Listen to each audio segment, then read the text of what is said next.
Herkese salam, kanalıma və videoma xoş gəlmisiniz. Növbəti tövsiyə videosu ilə qarşınızdayam. Bəli, buraxılış imtahanının 3 fənnindən, yəni Azərbaycan dili, riyaziyyat və ingilis dilindən tövsiyə çəkdiyim videolar seriyasının 3-cü videosundayıq. Bugünkü dərsimiz isə ingilis dilidir. Bugün ingilis dilindən sizə 6 başlıq üzrə tövsiyələr verəcəm. Buraxılış imtahanında necə daha çox bal toplaya bilərik ingilis dilindən, listening, reading, qrammatikamızı necə artıra bilərik, bunun üçün xüsusi texnikalar, taktikalar necə olmalıdır və özüm şəxsən dinləmə edərkən, reading mətnləri işləyərkən necə üsullardan istifadə edirəm və zaman qazandırmaq üçün özümə imtahanda necə üsullar tətbiq eləsək daha əlverişli olar. Bu haqda sizinlə deməli danışacağam. Burada deməli dediyim kimi 6 başlığımız var. Gəlin onda bir-bir başlayaq. Bunlar haqqında danışaq. Birinci proqram məsələsi. Və bu arada bunu qeyd edeyim ki, mən bu videonu çəkəndə artıq imtahana hardasa 1 ay qalıb. Tam 1 ay qalıb yəni. Və 1 ay qalmış proqramda harda olmalısınız? Əlbəttə ki, artıq proqram bitməlidir. Yəni biz hazırlıqda, kursda proqramı tam bitirmişik və təkrardayıq hal-hazırda. Hətta 2-3 həftə olar ki, biz proqramı bitirmişik. Ən sona söz önüm bölməsini saxlamışdıq və onu da artıq işlədikdən sonra bitdi. Yəni proqramda artıq bitirmiş vəziyyətdə olmalısınız. Əgər arxadasınızsa, bəzi bölmələriniz qalıbsa, çalışın ki, onları tez bitirin və təkrara başlayın. Çünki 1 ay təkrar çox gözəl bir zamandır həqiqətən. Belə, proqram haqqında o qədər danışmalı bir şey yoxdur, çünki bu sizin hazırlığınızdan asılıdır biraz da, müəlliminizdən asılıdır. Amma 1 ay qalmış artıq bu müddət ərzində siz ingilis dili proqramı bitirməlisiniz. Maksimum 2 dərsiniz, maksimum hətta 1 dərsiniz deyərdim ki, qalmalıdır, bir bölməniz qalmalıdır bu müddət ərzində. Belə, keçirik ikinci başlığımıza, vəsait məsələsi. İngilis dilindən hansı vəsaitləri tövsiyə edirəm? Gəlin baxaq, hansı vəsaitlərini işləyirəm. Yenə mən xüsusi əlavə bir vəsait işlətmirəm, yəni qeyri-adi bir vəsait işlətmirəm. Dimin test toplarıdır. Birinci hissə və ikinci hissə test topları gördüyünüz kimi. Birinci hissə və ikinci hissə 2023-dür. 11-ci sinif olduğuma görə deməli 2025 toplarına keçməyə belə deyək keçmədim. Çünki 2025 toplarına hələ ki o qədər ehtiyac yoxdur. Çünki içində o qədər ciddi bir dəyişiklik yoxdur. 1-2 bölmədə var idi elə fərqlər. Onlara da artıq belə deyək, onlara da artıq hazıram. Ümumi olaraq çox ciddi bir fərq olmadığına görə 2025-i keçməyi, 2025-ci ilin toplusuna keçməyi düşünmədik kursda və dediyim kimi biz yalnız informatikadan əvvəlki videolarda qeyd etmişdim. Yalnız informatikanın 2025 topludan işləyirik. Qalan hamısı ilə 2023 işləyirik. Çünki 2023 kifayət qədər tam proqramı əhatə edir. Xüsusi bir fərq yoxdur. Sonra digər hansı kitab var burada?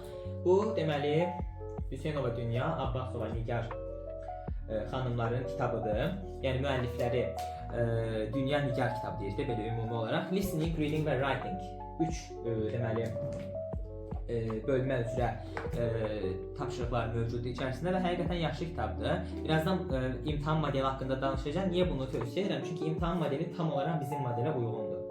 Yəni tam olaraq bizim modelə uyğundur. Bəzi kitablar var ki, məsəl üçün Nərgiz Nəcəfin 100 sınaq kitabı idi. Səhv eləmirəmsə, həmin kitabda açıq suallara modeli biraz fərqli idi, amma bu kitabın açıq sualları tam olaraq bizim modelə uyğundur. O 3 cümləlik esse yazma və s. tam uyğundur. Ona görə dinləməli və readingləri buradan eləyirik biz. Artıq bitirmişik demək olar ki, 5-6 dinləmə və ya mətn qalıb. Bir də bu kitab var, Nərgiz Nəcəfin 250 sınaq kitabı. Düzdür, bu kitabı mən o qədər belə deyiləm tam işləməmişəm. Bir hissəsini işləmişəm də, yəni 250 sınaqsa bəlkə də 50-sini qalan işləmişəm təxminən. Çünki belə deyil, biraz çoxlu sınav bunun içərisində və qrammatika kitabıdır. Qrammatikadan da belə o qədər dəhşət ağır bir material bizə düşmür ki, yəni deyim, oturub qrammatikaya bu qədər vaxt ayırın. Ehtiyac yoxdur, yəni qrammatikaya bu qədər dəhşət çox vaxt ayırmaq, amma yaxşı kitabdır. Həqiqətən səbriniz varsa və özünüzü gücləndirmək istəyirsinizsə çox qəşəng kitabdır. Yavaş-yavaş belə deyək də tam olaraq mənimsədir bu kitab sizə hər şeyi. Bir də Gülnari Umudova 2020 neçənci ildir bu? 2024 olmalı səhv eləmirəmsə, yəni yeni kitabı. Köhnəsi də var məndə. Əvvəl bundan işlədik. Yenisi çıxandan sonra yenisini aldıq. Niyə? Çünki bu kitabda fərqlər var. Həqiqətən qaydalar daha gözəl formada yazılıb. Tövsiyə edirəm. Zaten əksəriyyət demək olar tanıdığım əksər Gülnar Umudovanın qayda kitabından istifadə eləyir. Yaxşı kitabdır, tövsiyə edirəm. Və içərisində deməli qaydalar belə deyək bizim imtahan üçün kifayət qədərdir, hətta artıqdır. Yəni tam bəs eləyir. Yoruldum. Vəsait məsələsi bu qədər. İndi isə keçirik 3-cü başlığımıza, imtahan modeli haqqında danışmağa. İmtahan modeli. Deməli bizim imtahan modelimiz bilirsiniz ki, fərqlidir deyəcəyim. Az qalsın dəyişiləcək, bizimki yox. Yəni bundan sonra dəyişəcək və biz sonuncu model olaraq imtahan veririk ki, eyni modeldəyik. Yəni bundan əvvəlki illərlə eyni modeldəyik, amma biz imtahanı verdikdən sonra gələn il 11 artıq tamam fərqli bir modeldə imtahan verəcəklər. Onlarda xüsusi dəyişikliklər var. Yəni biz sonuncu modeldən imtahan veririk. Bizim modelimiz necədir? Biz bilirik ki, zaten bizdə deməli ümumi ingilisdən 30 sual mövcuddur və həmin bu 30 sualdan da 8-i reading, yəni oxu mətninə aiddir. 6-sı isə listening, yəni dinləməyə aiddir. 14 sual burada, 16 sual da qrammatikada olmaqla ümumilikdə 30 sual mövcuddur. Və bizim modeldə belə deyək də açıq suallar mövcuddur. Listeningdə, dinləmədə 3 qapalı 3 açıq, readingdə isə 4 qapalı 4 açıq sual var. Yeni modeldə bunlar dəyişdirilib elə yadıma gəlir. Yəni açıq suallar azaldılmışdı. Belə yadımda qalıb. Amma bizdə hələ ki açıq suallar qalır. Belə, imtahan modeli haqqında ümumi məlumat vermək istədim ki, yəni bizdə elə əvvəlki illərin modeli olacaq. Listening və readingin içində o listening və readingin açıq sualları və s. haqqında ətraflı məlumat verəcəyimə görə burada modelin içərisində o haqqda danışmaq istəmədim. Keçirik 4-cüyə, listening üsulları. Gəldik önəmli bir məsələyə. Listening bilirik ki, dinləmədir və dinləmədən deməli bizdə 6 sual mövcuddur. 6-sının 3-ü qapalı, 3-ü açıq formada olur. 3 qapalı sual biri mütləq şəkildə mətnə ad verilən sual olur. Digər ikisi isə dəyişə bilir. Yəni səhv fikir seçin, düzgün fikir seçin və ya bir cümlə verir tamamlamaq üçün 1 2 3 4 seçimlərindən hər hansı ikisini məsələn seçirik. Bu tip ola bilər. Qapalı haqqında o qədər xüsusi bir texnika yoxdur. Və yaxud da mən o qədər xüsusi bir texnika istifadə edirəm qapalılarda. Amma açıqlarda 3 dənə açıq sual düşür bizə ümumilikdə və bu 3 dənə açıq sualdan biri sifəti təyin etmə sualıdır. Yəni dinləmənin içərisində hansısa bir isimdən və yaxud hər hansısa bir nitq hissəsindən əvvəl sifət gəlir və bizə deyir ki, mətndən elə bir sifət seçin ki, həmin bu ismi izah eləsin. Biz də dinləyərkən həmin ismi axtarırıq ki, ondan əvvəl nə sifət gəlib, onu tapıb qeyd edək. Bu belə, yəni bu formada tapılır. Digər ikisi isə necədir? Biri cümlə tamamlamadır, bizə cümlə verir, nöqtələr qoyulur, onu tamamlayırıq. Biri isə suala cavab vermədir. Onda da ki, adından da gördüyünüz kimi sual verilir bizə, mətn dinləməyi eşidib buna cavab veririk. İndi yəni baxa üsulları necədir? Yəni mən dinləmə eləyərkən nələrə fikir verirəm? Ümumiyyətlə dinləmə eləyərkən mənim öz belə deyək üsulum budur ki, mən dinləmə eləyərkən birinci olaraq 6 sualın altısında tanış olmaq lazımdır. Deməyəm, ümumi olaraq bir dənə baxın suallara. Deməyəm, dərin oturub incələyin, qapalı sualın variantlarına kimi. Ümumi olaraq baxın suallara və birinci dinləmə səsləndirilən zaman mən qapalı suallara ümumiyyətlə baxmıram. Qapalılar qalır bir kənarda. Açıqların üçünə belə deyək fokuslanıram. Mütləq şəkildə birinci dinləmədə mən çalışıram ki, o sifət təyin etmə sualını yazım. Çünki ikinciyə saxlasam o sifət təyin etmə sualını artıq gec olur. Çünki ikinci bizim son şansımızdır. Əgər ki o biri suallarda qalıbsa, üstə bir də sifət təyin etmə sualı da qalıbsa, artıq çətin olur. Çünki sifət təyin etmə bir sualdır ki, onu eşitdin də, düzü təxmin eləmək olur, amma eşidib yazmaq daha dəqiq olur da ki, yəni rahat olursan. Ona görə mənim ilk yazdığım sual, belə deyək, ilk tapmağa çalışdığım sual sifət tapma sualı ki, birinci dinləmədə onu tapım, ikidə artıq rahat olum ki, digər suallara baxa bilim. Çalışın ki, siz də sifəti ikinci deməli belə deyək, dinləməyə saxlamayın. Çalışın ki, birincidə tapın. Ümumiyyətlə açıq sualların nə qədər çoxunu, 3 sualdan 3-ünü də yazsaz, ikisini yazsaz, yəni sizin üçün o qədər yaxşıdır birinci dinləmə zamanı. Çünki açıq suallar belə deyək, qapaları müəyyən qədər məntiqi əlaqə quraraq, çıxdaş üsulu ilə tapmaq olur, amma açıqları yazmadıqsa gedəcək. Əlbəttə ki, mən burada listeningi belə maksimum yazmaq üçün taktikalarımı deyirəm. Yəni çünki bəzən elə olur ki, dinləmədə bizdən asılı olmayaraq ya eşitmirik, ya nəsə olur. Buna görə də birinci deməli açıq sualları yazmağı tövsiyə edərdim sizə. Sifəti təyin etmə sualından sonra da mütləq ikinci olaraq fikir verəcəyiniz cümlə tamamlama sualıdır. Yəni cümlə tamamlama sualı, sifəti təyin etmə. Bu ikisinə ilk dinləmədə ən çox önəm verdiyim iki sual bunlardır. Digər suala cavab vermək də ilk dinləmədə fokuslandığım suallardan da, qapalılara isə artıq ikinci dinləmədə fikir verirəm. Ümumiyyətlə orada qapalardan biri zaten dinləmə nə haqqdadır. Bu ən sadə sualdır və 90% mətnlərdə birinci dinləmədən sonra avtomatik o çıxır. xüsusi bir şey eşitmək lazım deyil dinləmədən. Ümumi olaraq məzmun tutulsa o variant oradan alınır zaten. O qədər çətin olmur. 2 və 3-cü suallarda isə o artıq fərqli ola bilər, dəyişə bilər, səhv fikir, düzgün fikir. Bu da artıq mətndən sizin eşitməyinizə qalıb. Yəni mətni yaxşı eşitməliyik ki, həmin bu suallara düzgün cavab verə bilək. Yəni əsas mənim tövsiyə edəcəyim şey ondan ibarət hissə dinləmənin birinci səsləndirilməsi zamanı açıq sualları bacardığınız qədər çox yazın. Açıq suallar nə qədər çoxunu bitirsəz birinci dinləmədə tam yazsaz, o qədər sizin üçün kar olacaq. Çünki ikinci açıqları saxlamaq biraz riskdir. Özün də bilirsən ki, o axırıncıdır. Eşitmədin, tutaq ki, dinləmədə sifəti ikinci dinləməyi saxlamısan, ikidə də eşitmədin. O arada sən motivasiya da salır, o biri suallara fokuslana bilmirsən. Ta ki deyib amma yadında qalmadı da tələsirsən zaten orada o həyəcanla falan birinci imtahan başlayın ki dinləməyə qoyurlar. O həyəcandan çıxır. Ona görə çalışın ki birinci dinləmədə o iş bitsin. Birinci dinləmədə açıq suallar bitsin. Düzdür, mən demirəm, həmişə birinci dinləmə olan kimi mən bütün açıqlar yazaram, maksimum belə elə, amma əksər hallarda buna çalışıram və 3 sualın ən azı ikisi bitir əksər hallarda. 2 dənəsini tam bitirmiş olaram ilk dinləmədə. İkinci dinləmədə isə 3-cü deməli açıq sual və qalan qapalılara baxıram. Bu qədər. Dinləmədən əsas yəni tövsiyələrim bunlardan ibarətdir. Bir də ki, dinləməni işləmək üçün belə deyək də söz ehtiyatı önəmlidir. Sözlərin tələffüz qaydasını bilmək önəmlidir. Bir də ki, belə deyək də o aksentə, belə deyək də ləhcə düz gəlmir, o aksentə belə deyək vərdiş olmalısınız. Çoxlu dinləmə eləmək buna müsbət təsir göstərir. Yəni nə qədər çox dinləmə eləsəz, o qədər çox sizə faydası olacaqdır, amma keyfiyyətli şəkildə eləyəsiz də gəlir o dinləmələrdə. Yəni nə mənada məsələn dimin dinləmələrini tövsiyə edirəm. Çünki dimin deməli özündə dinləmə belə də 2025 test toplarına dinləmələr və mətnlər artırılıb. Çünki 11-ci sinif və 9-cu sinif olaraq ayrılanda avtomatik yer də çox qalır və sırf 11-ci sinif toplusunda məsələn bir xeyli dinləmə və bir xeyli reading mətni mövcuddur. İki toplu birlikdə bir xeyli dinləmə və reading edir. Onlar tam işləsəz hazırsınız. Yəni imtahana başqa işlə işləmək gedib maksimum yazıb gələcəksən. Yəni o dərəcə bəs eləyir. Bir də burada qoymaq yadımdan çıxıb vəsaitlər içərisinə. Lakin o da var. Sadəcə gətirmə yadımdan çıxdı. İndi fikir verdim. 20 sınav ingilis kitabı, o da mütləq tövsiyə edirəm. Zaten bütün 20 sınavları tövsiyə eləmişəm mən videolarımda. Lakin nə yalan deyim, yəni yaxşı kitablardır həqiqətən. Biraz səviyyələri ağır olsa da onları işləyən şagird, yəni maksimuma hədəflənə bilər də rahatlıqla. Çünki onu işləyə bilirsənsə sərbəst, artıq sən hazırsan, yəni imtahana. Bu qədər. Listening haqqında danışdıq. Keçək reading üsullarına. Reading yazmaq üçün nə edə bilərik? Ümumiyyətlə reading işləmək üçün əvvəlcə bunu qeyd edək ki, readingdə bizə 8 sual verilir. 8 sualın 4-ü qapalı olur, 4-ü isə açıq sual olur. Ümumiyyətlə readingdə mənim heç vaxt belə problemim olmayıb bu vaxta kimi. Yəni dinləmədə olub mənim problemim, nə mənada olub? Çünki mən imtahanda özümə məsələn tam güvənirəm ki, qrammatika və readingi maksimum yazacağam və ya yaza biləcəm belə deyək də 95% ehtimalla belə inanıram. Amma listening haqqında bu formada zəmanət vermək olmur. Çünki listeningdə başımıza nə gələcəyi birazca şansa da ehtiyacımız var. Həmin anda o həyəcanımızı qorumağa və s. Məndə düzdür o qədər həyəcan olmur zaten. Artıq vərdiş olmuşam da belə deyək. Amma yenə də dinləmədə, yəni listeningdə biraz o var. Tam zəmanət verə bilmirik ki, yaxşı keçəcək. Amma readingdə məsələn mən əksər hallarda readingi deyirəm ki, zaten imtahanda 100 yazacağam readingi. Maksimum yaza bilərəm. Reading o qədər çətin deyil.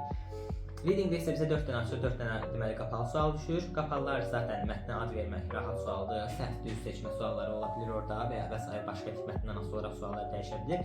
Açıq suallar isə modeli əksərən eynidir. Hansıları? Birində sizə bir tərif verilir, definition verilir. Həmin definition uyğun söz yazmaq tələb olunur. Deməli mətndən deyək ki, məsələn paragraf 2-dən, paragraf 1-dən və ya 3-dən bu izaha uyğun söz seçin. Bunun üçün nə olmalıdır ki, söz ehtiyatı olmalıdır. Yəni ən önəmli şeydir. Ümumiyyətlə ingilis dilində siz yüksək bal yazmaq istəyirsə, ən birinci söz ehtiyatı önəmlidir. Söz bildirsə, çünki qrammatikada da, readingdə də, listeningdə də söz öyrənmək birinci növbədədir. Yəni söz öyrənmək elə bir şeydir ki, sizdə məsələn elə bəzi üsullar var ki, bəzi texnikalar var ki, onlar yalnız listening aiddir, yalnız reading aiddir və ya yalnız qrammatika testi işləmək üçün taktikadır. Amma söz öyrənmək elə bir üsuldur ki, bu bütün imtahanı üçün sizin üçün taktikadır. Yəni ingilis dilinin bütün hər tərəfi yazmaq üçün söz öyrənmək önəmlidir. Ümumiyyətlə söz öyrənmək biraz yorucu bir şeydir, bezdirir adamı. Lakin mən özüm bacardıqca yəni söz öyrənməyə fikir verirəm. Artıq demək olar ki, son vaxtlar o qədər ümumi olaraq söz təkrarı falan eləmirəm, çünki əksəriyyətini bilirəm. Sadəcə belə sinonim, antonim və s.